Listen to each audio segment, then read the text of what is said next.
there might be a recent economic downturn which you can overcome. You can start restructuring. You can start rebuilding. You can start finding a solution to such problems. Especially now in this pandemic, my dear students, believe me, almost every client, if not all, at least more than 50% will be a broke. Don't think that the architecture will be as alluring as before by having some jazzy materials and making architecture look beautiful, so-called beautiful. Instead, architecture cannot be beautiful unless the proper cohesing and proper mixing of the requirements of the client and the end user satisfaction are both blended in such a way that it creates the architecture of the future. Because believe me, the projects that you get will only be by word of mouth. If your client is happy, only then you will get the next project. If your client is not happy, believe me, my dear students, you will never get another project. How can you make your client happy? I told you that these are the days of pandemic where the project finances or the project money or the project funding, even in the government, my dear students, they would have cut it down to 50%. And then you will have to give better architecture than before in this pandemic. Is it not a challenge, my dear students?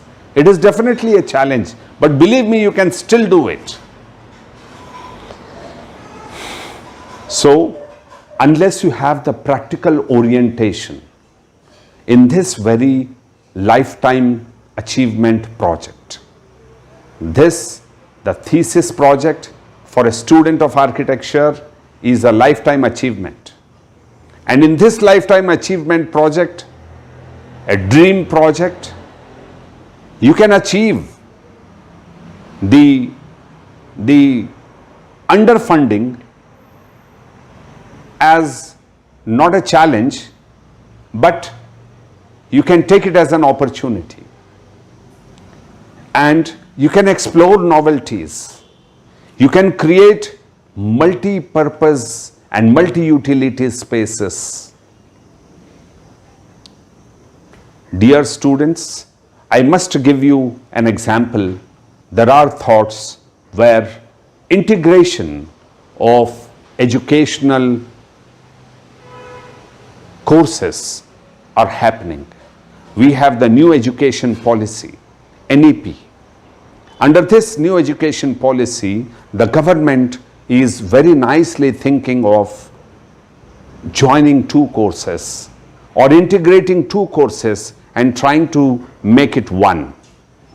Having all the faculty into one and making it much more efficient.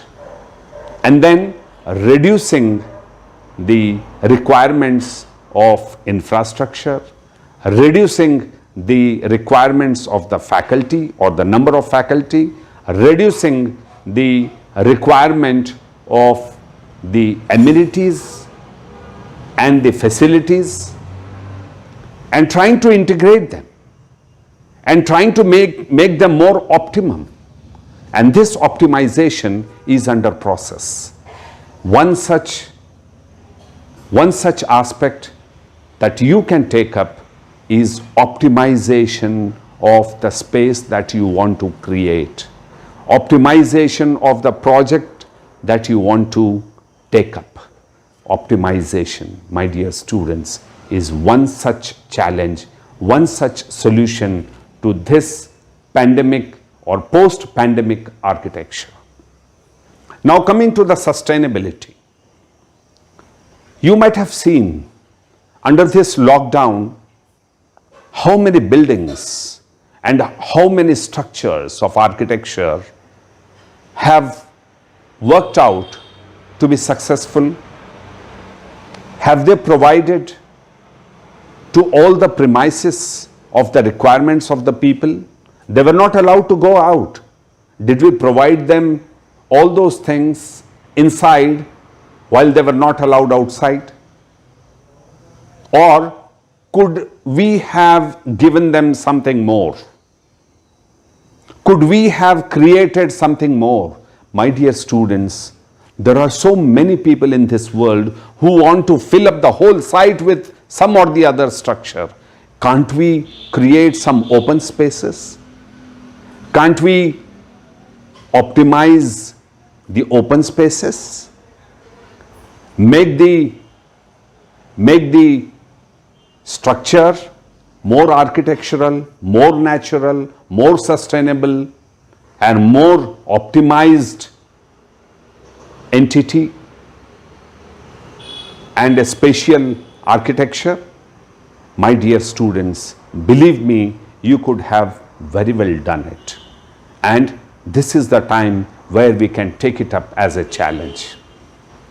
Now, only when you go for a practical entity or only when you go for a live project, you will confront all such problems which the contact with the government architects or the NGO architects who would have definitely you must have had an opportunity to interact with.